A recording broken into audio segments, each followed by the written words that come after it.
শোনা যায় শিক্ষার আলো ছড়িয়ে পড়ছে সবখানে, কিন্তু কতখানি? গ্রামের স্কুলগুলোতে এখনো আধুনিক প্রযুক্তিতে শিক্ষার ছোঁয়া লাগেনি খুব একটা।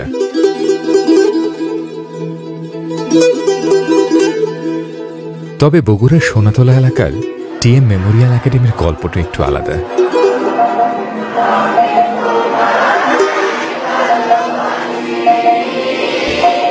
টিএম মেমোরিয়াল একাডেমির শুরুটাও কঠিন ছিল। প্রশিক্ষিত শিক্ষক ছিল না, থাকলেও কেউ বেশি দিন স্থায়ী হতো না। তারপরও মনে হচ্ছিল যে এই যে শিক্ষক, আমরা এমন কোন পদ্ধতি চালু করতে পারি কিনা যে পদ্ধতির মাধ্যমে শিক্ষকও তার জ্ঞান দানে আরো বেশি উজ্জীবিত হবে, সে এখান থেকে শিখবে এবং পাশাপাশি আমার ছাত্রকেও শিখাবে।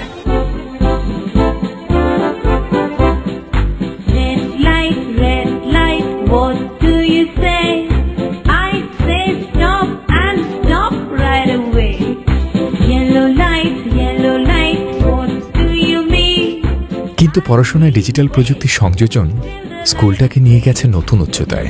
সনদ ডিজিটাল স্টাডি রুম ব্যবহারের মাধ্যমে ছেলে মেয়ের পড়াশোনার মান উন্নত হয়েছে অনেকখানি। হঠাৎই সনদের বিষয়টা আমার নজরে পড়ল এবং আমি একটা পত্রিকাতে দেখলাম ক্লাস 1 থেকে যদি এসএসসি পর্যন্ত এই 10 ক্লাসের জন্য এবং মোটামুটি 108টা সাবজেক্ট এই পদ্ধতি যদি আমরা চালু করতে পারি এবং প্রতিটা ক্লাসে যদি আমরা ডিজিটাল পদ্ধতি, তাহলে এখানে দুইটা কাজ হবে। একটা হবে কোন আমার শিক্ষক মন্ডলী সেই জিনিসগুলোকে ওপেন করে ছাত্রদেরকে পড়াবে, তখন তারাও কিন্তু তাদের দুর্বল দিকগুলো তারা বুঝতে পারবে।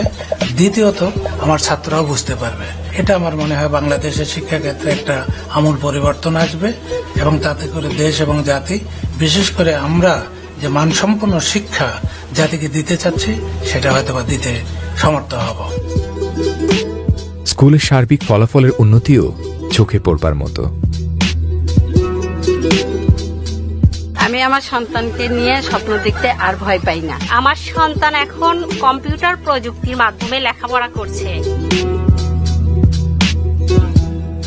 আমাদের মাল্টিমিডিয়া ক্লাসরুম রয়েছে, সেটার মাধ্যমে ডিজিটাল মাধ্যমে আমাদের শিক্ষা দেয়া হয়। ডিজিটাল প্রযুক্তির মাধ্যমে আমরা জ্ঞান লাভ করে অনেক ভাবনা ও চিন্তার জায়গা পাচ্ছি। এছাড়াও সনদ ডিজিটাল স্টাডি রুম শিশুদের পাশাপাশি পিতামাতার ওপর থেকে পড়াশোনার চাপ কমিয়েছে।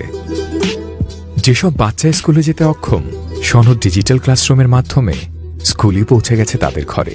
যদি বগুড়া জেলাকে চিন্তা করি, তাহলে আমাদের 5-6 এর মধ্যে আমাদের স্থান এখন চলে এসছে। নিজের ও আশেপাশের মানুষের শিক্ষা নিশ্চিত করতে যোগাযোগ করুন আমাদের সাথে।